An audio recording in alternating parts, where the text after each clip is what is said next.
अस्सलाम वालेकुम दोस्तों, उम्मीद करता हूँ आप सब खैरियत से होंगे। तो दोस्तों हम बात करेंगे टाइम पोर्टल के बारे में, जिसकी वजह से बहुत से बच्चे जो है डबल माइंडेड है और उलझन का शिकार है।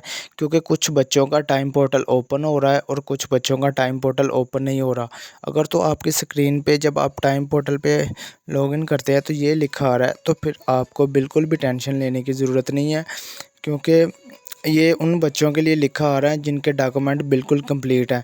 तो आपको बिल्कुल भी घबराने की ज़रूरत नहीं है। आप सिर्फ़ और सिर्फ मेरिट लिस्ट लगने का वेट करें, ठीक है? जो कि 17 को लगेगी। और जिन बच्चों का लॉगिन हो रहा है, तो वो उन बच्चों के लिए ये है कि वो आप देखें कि एडिट का ऑप्शन आ रहा है कि नहीं आ रहा। अगर तो एडिट का ऑप्शन उनके पास शो हो रहा है, तो फिर उसके लिए ये है कि उन्होंने आपको एक्सेस दी है कि आप अपने डॉक्यूमेंट्स अच्छे तरीके से अपलोड कर सकें।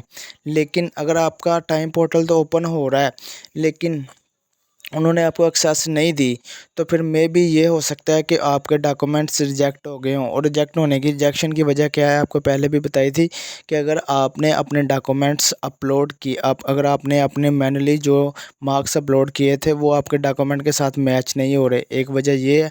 या कुछ लोगों ने इस तरह किया कि उन्होंने फीमेल कॉलेज में अप्लाई कर दिया अगर मेल हैं, और अगर फीमेल है तो उन्होंने मेल कॉलेज मतलब अपोजिट जेंडर कॉलेज में अप्लाई कर दिया।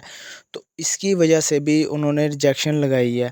और उसके बाद कुछ बच्चों ने मतलब कि अगर आपके डीएमसी के मार्कशीट के मार्क्स आपके मैनुअली जो अपलोड किए उनके साथ मैच नहीं कर रहे, तो ये आपकी रिजेक्शन की सबसे बड़ी वजह है। तो बिल्कुल इसी तरह जिन बच्चों का टाइम पोर्टल ओपन हो रहा है, तो वो अपने डॉक्यूमेंट अच्छे तरीके से अपलोड करें, और उनके डॉक्यूमेंट्स फिर वेरीफाइड करने के बाद 17 को उनकी फाइनल लिस्ट लग जाएगी। और दूसरे बच्चे जिनका टाइम पोर्टल ओपन नहीं हो रहा, उनका भी 17 को टाइम पोर्टल ओपन हो जाएगा। और कुछ बच्चे इस कन्फ्यूजन का शिकार हैं, क्योंकि बहुत से बच्चों ने अप्लाई तो कर दिया मुख्तलिफ़ कॉलेजेस में, लेकिन उनका नाम भूल गए हैं या पता नहीं है कि वो कॉलेज कौन से कॉलेज में अप्लाई कर दिया है।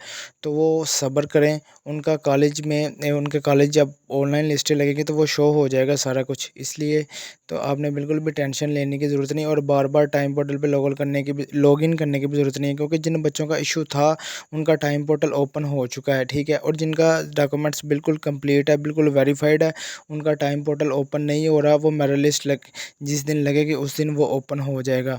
तो इसलिए आप बिल्कुल रिलैक्स रहें।